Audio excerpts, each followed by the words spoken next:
간밤 뉴욕 증시를 수놓았던 뜨거운 종목들과 전문가의 인사이트를 확인해보는 시간입니다. 이항영의 월가이드 시작합니다. 이항영 MTN 전문위원 모셨습니다. 안녕하십니까? 네, 안녕하세요. 네, 안녕하십니까? 오늘은 핫스탁 진행하기 전에 FOMC가 있었기 때문에 관련해서 저희가 준비한 영상 하나 보고 시작을 하도록 하겠습니다. Our banking system is sound and resilient. Inflation remains too high, and the labor market continues to be very tight.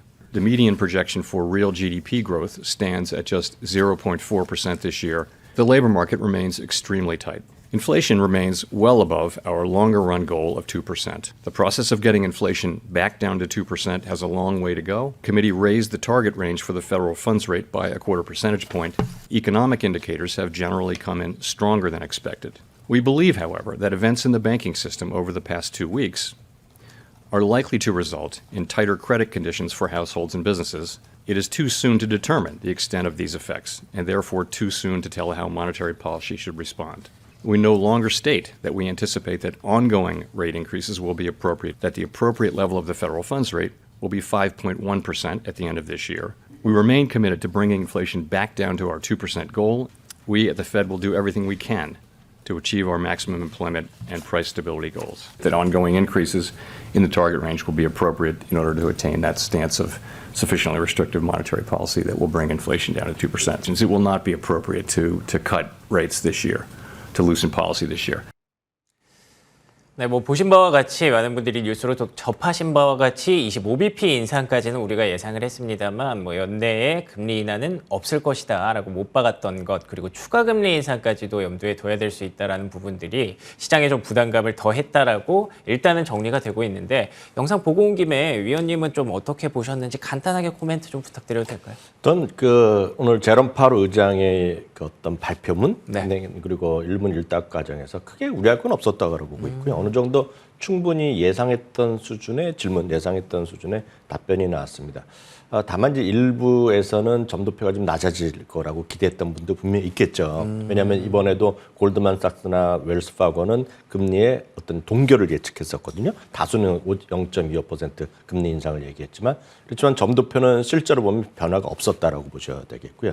또 하나 이제 금리 인하의 기대감이 이제 이번에도 다시 한번 확인해 준 거죠. 이 인하가 올해 없었다는 거. 그렇기 때문에 새로운 건 없습니다. 다만 더 중요한 것은 발표문에 보면 중요한 문구 하나가 사라졌거든요. 그게 뭐냐면 ongoing increase란 말이 들어가 있습니다. 이게 점진적인 금리 인상인데 그것이 빠졌거든요. 그렇기 때문에 금리는 기껏해 한 번 정도 올라가는, 그 점도표에서 보여줬던 5에서 5.25%의 어떤 터미널 레이스, 그것을 오늘도 영상도 보셨지만 한 번 정도 금리 인상 정도로 마감될 거라고 보고 있습니다. 다만 오늘 그럼 왜 빠졌느냐? 명확하죠. 어저께 주가가 어제 새벽에 주가 급등한 것은 모든 은행에 있는 예금을 다 보장해 준 쪽으로. 그렇죠. 네. 기억하시잖아요. 제네 옐런 재무장관이 얘기를 했잖아요. 네. 오늘 상원회에 갔습니다. 네. 그래서 청문회를 했는데 몇 가지 얘기를 하고 있는데, 어저께 그런 발표가 나오자마자 일부 경제학자, 일부 좀 보수적인 이런 분들은 이거 지금 도덕적 해이가 있을 수 있다라는 그렇죠. 얘기를 분명히 있었는데, 그거에 대해서 오늘 선을 그었습니다. 그래서 모든 은행을 해주는 거에 대해서 지금 의회 승인도 없이 이렇게 하는 거 우리 아니다 얘기했거든요. 그러니까 그거에 대해서 어저께랑 톤이 사뭇 달랐거든요. 그것에 대한 시장의 반응이었다고 보고 있고요. 그렇기 때문에 어저께 급등한 것이 오늘 좀 돌려놨다. 물론 더 많이 빠진 것도 있겠죠. 그렇지만 제가 봤을 때는 어저께 그 이전으로 돌아갔고, 통화 정책에 대한 변화 이런 건 별로 없기 때문에 시장은 제가 봤을 때 그 기조, 좀 전체적 약한 구조에서의 시장의 움직임 좀 변화는 없다고 보고 있습니다. 알겠습니다. 전반적으로 심리가 좀 지배하는 그런 시장이 유지되고 있다고 봐야 될 것 같고요. 불안 심리가 조금 더 강하기 때문에 그 흐름이 그대로 연결이 됐지 FOMC에 대한 영향은 크지 않았다라는 게 위원님의 의견이었습니다. 그러면 이런 과정에서, 이런 와중에도 조금은 퍼포먼스를 냈던 그런 종목들을 한번 확인해 보도록 하겠습니다. 첫 번째 핫스탁은 나이키부터 확인해 보겠습니다. 아쉽지만 나이키는 하락으로 마감을 했습니다. 왜냐하면 전일 장 마감 후에 발표했던 실적이 시장의 예상치를 상회하기는 했습니다. 하지만 재고 부담이라든지 그리고 중국 쪽에서의 부진, 이런 것들이 조금 불안하게 여겨졌기 때문입니다. 사실 저 같은 나이키 팬들한테는 이렇게 되면 창고 대개방을 하려나 재고 방출을 하려나라는 기대감도 있는 것 같은데, 어떤 식으로 해결을 생각을 해야 될까요? 딱 이렇게 이해하시면 되겠습니다. 어저께 처음에 발표했을 때 보면 주가 좀 시작하고 나서 바로 3% 올라갔다가 조금 지나면서 마이너스 3%로 시간에서 끝났거든요. 네. 오늘도 딱 그 정도에서 뭐 1% 정도 더 떨어지면서 오늘 마감한 것이 네네. 팩트가 되겠는데요. 핵심은 회사 측에서는 아주 자신감 있는 것을 발표를 했습니다. 아주 좋았다 얘기하고 있습니다. 재고도 수치상으로 보면 몇 가지 우리가 정확하게 얘기할 필요가 있겠는데요. 재고는 전년 동기 대비 분명히 늘어났습니다. 16% 늘어났지만 전분기 대비보다 40% 줄어들었거든요. 예. 그렇기 때문에 재고도 상당히 지금 컨트롤 되고 있다. 다만 그 와중에서 여러분 상식적으로 생각하시면 재고가 그렇게 많았었는데 재고가 많이 줄어들었다는 것은 사람들이 갑자기 많이 사는 경우도 있겠지만 또 하나는 어떤 할인 판매가 들어간 거 아니겠습니까? 우리가 당연한 거 아니겠습니까? 그쵸. 그만큼 많이 네. 전분기 대비 많이 줄어들었다 그러면 결국은 할인율이 좀 있었겠죠. 우리가 모르지만 거기서 도매업자한테 넘기건 뭐한테 넘기건한테 거의 가격에 인하가 있었을 겁니다. 그렇기 때문에 이번에 하락의 요인을 두 가지로 찾는다 그러면 굳이 찾는 겁니다. 네. 굳이 찾자면 마진율이 좀 떨어졌습니다. 마진율이 330bp가 떨어졌어요. 그러니까 예. 3.3%포인트가 떨어진 것이 하나가 되겠고요. 또 하나는 역시 중국인데요. 중국은 이제 2월까지 이번에 실적이 나온 거거든요. 1월까지 실적이 나왔는데 중국에서 매출이 예상과 달리 예상 못 맞췄고요. 전년 동기 대비 8%가 줄어들었습니다. 그렇기 때문에 중국은 아직 소위 프리 팬데믹이 아직 회복을 안 됐습니다. 다만 회사 측에서는 이 부분에 대해서도 상당히 자신감 있고 회복될 거란 얘기를 하고 있지만 일단 눈에 보이는 결과는 거기서 못 미쳤거든요. 그렇기 때문에 이거에 대한 시장에서의 일반 투자가는 실망이 먼저 나왔다라고 보셔야 되겠습니다. 그럼 중국은 정확히 얘기하면 마이너스 8%고요. 그 외 지역은 19%가 늘어났고요. 전체 매출은 14%지만 환율 변동 요인을 제거하면 19% 정도 매출이 늘어났기 때문에 상당히 좋은 실적이라고 그러네요. 회사는 분명히 얘기하고 있습니다. 네네. 다음 이제 월가의 시각인데요. 월가의 시각은 말씀드렸다시피 회사 측에서 워낙 자신감이 있고 수치를 보면 나쁘지 않다라고 해석할 수 있거든요. 네. 그렇게 돼서 그런지 모르지만요.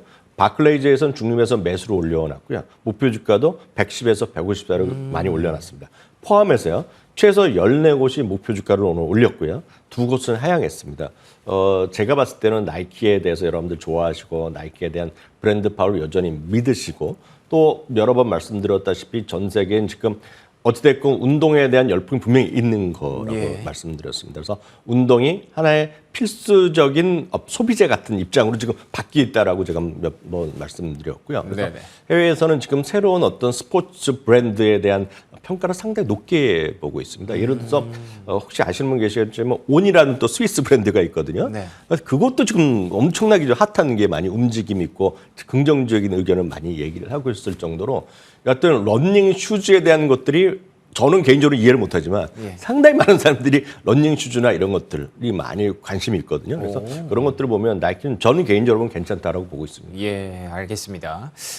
나이키에 대한 실적 자체에 문제가 있었다기보다는 말씀해주신 대로 마진율에서 조금 아쉬운 모습을 보였던 것이지 전반적으로 나이키에 대한 투자 의견을 바꿀 때는 아니다라고 정리를 해주셨습니다. 긍정적인 관점 그리고 전 세계적으로 이 스포츠웨어에 대한 관심이 늘어나고 있는 것도 체크해 볼 만하겠네요. 자, 두 번째 하스탁 확인해 보겠습니다. 두 번째 하스탁은 엔비디아입니다. 내가 왕이 될 상인가?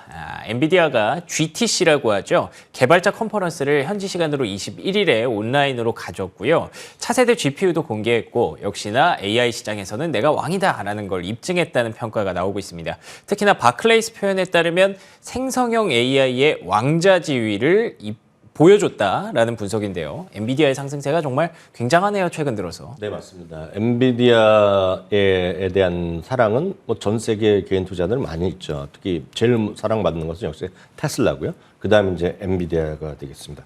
엔비디아 칩에 대해서 이제 비판적인 사람은 역시 또 일론 머스크 또 상당히 좀 하고 있죠. 네. 왜냐하면 자기네 거가 이제 최고니까. 그러니까 약간 차이가 있지만 그 외에 대부분의 예를 들어 자동차 회사의 거의 CPU라고 인공지능 관련된 자율주행이라 보조 자율주행 뭐 여러 단계가 있지 않습니까? 그쵸. 안전을 위해서 보조적인 그런 장치들에 보면 엔비디아가 많이 들어갑니다. 그래서 예. 우리나라 작년에 처음 신형이 나왔던 그랜저에도 제가 엔비디아 칩이 들어간 거로 제가 한번 뉴스에서 본 적이 있습니다. 제가 네. 정확한 어느 정도 역할을 하는지 모르겠지만 그만큼 엔비디아에 대한 의존도는 상당히 높은 건 분명히 사실입니다. 엔비디아에서 말씀하셨던 대로 GTC 키노트를 했습니다. 그러면서 젠슨 왕이 이제 그 발표문에 거의 절반 이상은 70% 혼자 얘기하는 게 있었고요. 그 외에는 이제 여러 가지 설명, 다양한 사람 얘기가 했었는데요. 젠슨왕은 다시 한번 말씀드리지만 자신감으로 엄청 뭉쳐있는 분이기 때문에 이분의 얘기를 뭐 100% 그냥 장밋빛으로 얘기 들으면 약간 나중에 보면 실망할 수도 있지만 여튼 성향 자체는 미국의 어떤 CEO 중에는 상당히 항상 긍정적으로 얘기하는 것은 분명하다는 걸 좀 염두에 두고 이해하시면 좋을 것 같습니다. 생성 인공지능을 위한 모든 인프라를 지원한다라고 다시 한번 자신감 있게 얘기했고요. 하이라이트는 역시 AI 전용 슈퍼컴퓨터인 DGX, 뭐 이어부터 얘기 나왔던 건데요. 이것을 이제 많은 곳이 쓰고 있다는 얘기하고 있고요. 이분은 AI의 필수 기기가 바로 이거다 얘기를 하고 있고 이미 상당 부분의 대기업들이 이걸 쓰고 있다는 얘기를 하고 있는 겁니다 지금요. 그렇군요. 그러면서 어디서 하더라도 예를 들어서 마이크로소프트가 됐건 구글이 됐건 누가 아마존이 됐건 다 자기네 걸 쓰고 있다는 겁니다 지금 쉽게 얘기해서. 그래서 이걸 이제 피해 나갈 수 없다라는 얘기를 하고 있습니다.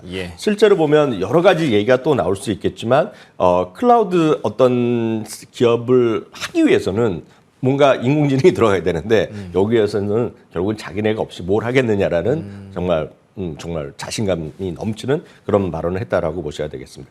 특히 이제 중요한 것은 전체 1시간 17분의 그 키노트가 있었고요. 아마 관심 있는 분이 이미 보신 분 많을 거고요. 이거는 전 세계 어느 나라 말로 다 번역되어 있기 때문에 그리고 유학한 분들의 전 세계 유튜버들이 넘쳐납니다. 그래서 이미 보신 분이 많을 것 같은데요. 작년과 달리 이번에 1시간 17분 중에 AI를 어느 정도 비중을 줬냐면 56분을 AI로 얘기를 했습니다. 이것도 전부 다 이거 계산하는 사람이 있다는 거가 되고요. 반면에요. 작년에 대부분의 시간을 어디를 쳤냐면 작년에는 메타버스를 썼습니다. 근데 올해는 메타버스 얘기를 20분밖에 안 했거든요. 그만큼 지금의 모든 사람의 관심은 AI에 좀 몰려있다라고 보셔야 되겠습니다. 저는 이 내용을 다 보지는 않았고 한 15분 요약된 걸 요약을 미국에서 요약한 하이라이트를 봤는데요. 저는 이번 그 발언 중에 딱 하나 기억나는 말이 있는데 뭐 이거는 뭐 어디 뉴스에 나온 건 아닌데 제가 들은 거로 위주로 말씀드리면 이런 얘기를 했습니다. 과거에요. 소프트웨어를 중심으로 한 기업들이 수많은 기업들이 나온 거 아닙니까? 그래서 마이크로소프트도 마찬가지고 뭐 수많은 애플, 구글만 전부 다 소프트웨어 기반을 한 회사 아닙니까? 그럼 예를 들어서 아이디어가 있어갖고 소프트웨어 기업을 관련된 기업을 창업하기 위해서 뭐가 필요하겠습니까?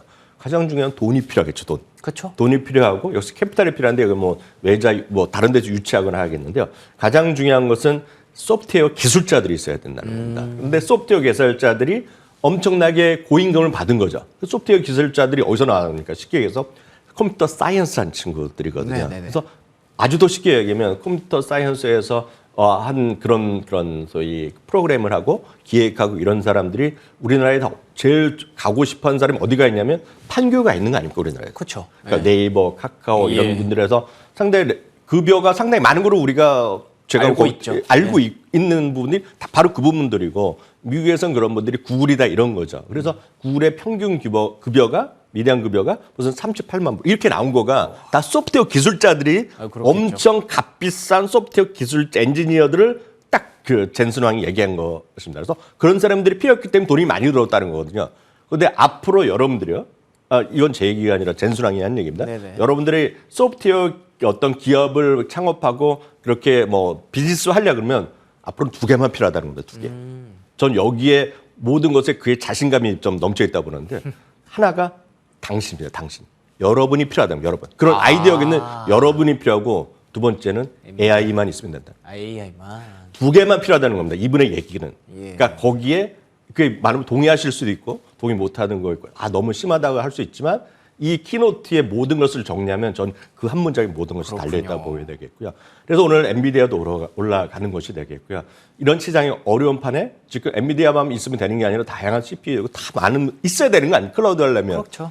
오늘 보면 같이 올라가는 게 AMD가 같이 올라가고 있잖아요. 같이 오르더라고요. 그런 느낌으로 시장에 대한 판단을 도움을 받으시면 될 것 같습니다. 알겠습니다. 역시나 젠슨 CEO의 또다시 한번 자신감을 느낄 수 있게 했던 GTC였다라는 게 가장 인상적이고요. 정말 AI만 있으면 모든 게 다 가능할 것 같은 세상이 머지 않은 것 같습니다. 자, 마지막으로 세 번째 핫스탁 확인해 보겠습니다. 세 번째 핫스탁은 매치그룹입니다. 데이트하기 좋은 계절이죠. 예, 틴더, 힌지 같은 데이팅 앱을 운영하고 있는 매치그룹의 주가가 최근 들어서 바닥권에서 좀 반등하고 있습니다. 계절이 바뀌어서 그런지 모르겠지만 최근에 또 바클레이스에서는 수익 성장에 대해서 긍정적인 전망을 내놨다고 하는데요. 아직은 갈 길이 좀 멀어 보이는데 전망을 어떻게 보시는지 궁금하네요. 네, 바로 이 부분이 이제 인지조화가 쉽지 않은 분이 대부분일 것 같습니다. 왜냐하면 이제 연세가 있으시면 진짜 이해가 잘 안 되거든요. 데이팅 앱으로 사람을 만나고 이런 거가 참 이해가 좀 그럴 수 있죠. 좀 네. 안 되지 않습니까?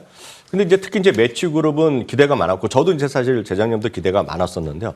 기대와 달리 주가는 계속 흘러내리면서 그러니까요. 지금 주가는 2019년 팬데믹 이전이랑 상관없이 그 이전 수준에서도 계속 최저가를 계속 가고 있는 주식인데요. 네. 최근 이제 며칠 동안 좀 반등을 시도하고 맞습니다. 있습니다. 거기 보면 이제 모건 스탠리 같은 경우에도 업종 내 탑픽을 제시한 것도 맞습니다. 그래서 90달러에서 95달러로 올리기도 했는데요. 틴더에 대해서 왜 모건 스탠리가 좋게 얘기하느냐. 이 부분의 의견이 뭐 다수견은 아니라고 분명히 말씀드리겠지만 10대에서의 매출 선장이 무섭다는 겁니다. 10대. 10대가 보면 우리 여기서 이제 국내에 계시면 무슨 10대고 데이트를 공부를 해야지 이렇게 할 수 있지만 미국의 10대랑 서양의 10대, 우리나라 10대는 다르다는 겁니다. 아, 네, 그렇죠. 이들이 소위 틴더 그리고 틴더랑 힌지 이런 것이 요즘 핫하게 나오고 있는데 사실 결국 다 같은 회사입니다. 그렇죠. 이게 뭐냐면 틴더 그룹을 한번 제가 화면 한번 준비해봤는데요. 네. 그러니까 우리나라뿐만 아니라 전 세계의 수많은 데이팅 앱을 갖고 있는 대표 기업입니다. 이게. 그러니까 어디를 하더라도 틴더라고 보셔야 되겠고요. 약간의 반대 있는 것이 범블 이런 것들이 좀 있는데요. 틴더가 그만큼 많은 사람이 쓰고 있고 이 모건 스탠리는 소위 매치 그룹의 이런 어떤 수익을 향상을 위한 그런 성장의 모멘텀을 여전히 갖고 있고 미국에서의 사람들의 성장이 이제 다 끝났다라고 얘기하는 사람은 틀렸다. 그래서 미국의 성장이 계속될 수 있다 얘기하고 있고 결국은 해외에서도 마찬가지 오프라인에서의 어떤 직장에서 만나고 회사에서 이런 학교에서 만나는 모임보다는 앞으로 온라인 통해서 만나갖고 거기서 이제 오프라인에서 모임으로 가는 그런 것이 일반화되는 세상에 아직도 초입이다라는 얘기를 하고 있다는 것도 참고하시면 좋겠습니다. 알겠습니다. 뭐 저도 사실은 온라인에서 누군가를 만난다라는 거에 대해서 뭐 그렇게 긍정적으로 생각하지는 않습니다만 어찌됐든 10대들은 다르다는 거죠. 예, 저도 나이가 들었나라는 생각이 드는데 오늘의 특징주는 여기까지 하고요. 이항영 위원님의 인사이트 확인해 보도록 하겠습니다. 어떤 인사이트가 오늘 준비가 되어 있을지 인사이트 한번 열어보시죠. 네, 오늘의 인사이트는 빅테크의 상대적 강세 언제까지 이어질까입니다. 빅테크의 상대적 강세 최근 변동성 장세 속에서 더 빛을 발하고 있어요. 저는 빅테크 상대적 강세로만 여러 점부터 집중적으로 말씀드렸는데 이런 추세가 쉽게 꺾이진 않을 거라고 보고 있습니다. 그래요? 물론 이제 지나치면 분명히 주시장은 반작용이 있게 마련인데요. 네. 오늘도 마찬가지라고 저는 이해를 하고 있거든요. 애플과 마이크로소프트의 두 개 시가총액 두 개 종목을 차지하는 비중이 S&P 500에서 13.3%가 됐습니다. 이거 지금 사상 최고 수준이거든요. 그만큼 뭔가 이제 집중된 흐름이 보여지고 있다라고 보여지겠고요. 여러분들 이제 우리나라에서도 3배짜리를 하시는 분 계실 것 같습니다. 많죠. 미국의 네. 대표적인 소위 거래가 잘 되는 테크 주식 10개를 모아놓은 팡 플러스 인덱스라고 있는데요. 네. 이걸 이제 제대로 하는 것보다는 대부분이 여기서 2배, 3배짜리를 많이 하고 계시는데요. 그쵸. 그 팡 플러스 지수란 게 있는데요. 그 지수가요. 최근에 보시면 34%가 지금 전체적으로 올해 올라가는 모습을 보이고 있고요. S&P 500이 같은 시기에 4.6%, 나스닥이 14.18% 있습니다. 여기에 참고적으로 팡 플러스에 들어간 주식은 대표 10종목이고요. 네. 3개월에 한 번씩 바뀌는데 지금 여러분들이 좋아하시는 소위 빅테크들이 다 들어있는 거라고 보시면 되겠습니다. 엔비디아 들어가 있고 AMD 들어가 있고 저게 왜 들어가 있는 거를 왜 들어가 있을까 하는 거가 딱 하나밖에 없습니다. 스노우플레이크 하나 들어있습니다. 여기서. 신기하네요. 그건 약간 그때 상황이니까요. 그러네요. 이번에 3월 말이나 4월에 또 리밸런싱 할 때 또 바뀔 수도 있지만 딱 여하튼 그런 주식들이 지금 잘 나가고 있겠고요. 또 하나 약간 더 익숙하신 것이 나스닥 100. 여러분들 QQQ라는 게 있습니다. 그쵸. 1등부터 100등인데요. 그거는 오늘도 S&P 500을 또 이겼거든요. 그래서 그 나스닥 100이 지금 S&P 500을 앞서가는 거가 오늘까지 해서 15일 연속으로 상대적으로 이기고 있거든요. 그것도 지금 사상 최고 기록입니다. 사상 최장기간으로 이어가고 있는데요. 그것은 그만큼 지금은 시가총액을 앞서가는 어떤 흐름이 좀 강하다라고 보셔야 되겠고요. 마지막으로 투자 아이디어를 말씀드리면 네. 뭐 종목으로 하셔도 좋겠지만 네. 이거는 오히려 한국에 상장된 ETF가 있는데요. 코덱스 미국 팡플러스라는 게 있습니다. 찾아보니까 314250이라는 게 있는데 이거는 네. 약간 성향 있는 게 이거는 환해치까지 되는 거기 때문에 로 필요하신 분은 딱 요게 바로 그거다라고 이해하시면 좋겠습니다. 알겠습니다. 빅테크주의 상대적 강세 일단은 조금 더 이어질 것이다라는 게 첫 번째 결론이었고요. 이와 관련해서 뭐 여러 가지 투자 방법이 있겠습니다만 한국에서도 코덱스 ETF로 충분히 가능하다, 환해치도 가능하다라는 점 꿀팁으로 전해주셨습니다. 지금까지 이한경 MTN 전문위원과 함께 얘기 나눠봤습니다. 오늘도 좋은 말씀 고맙습니다. 네, 굿모닝 글로벌 목요일 순서 여기서 마무리하겠습니다. 저희는 내일 아침 5시 55분에 돌아오도록 하겠습니다. 이어지는 출발 성공 투자 역시 저희 MTN과 함께 해주시기 바랍니다. 시청해주신 여러분 고맙습니다.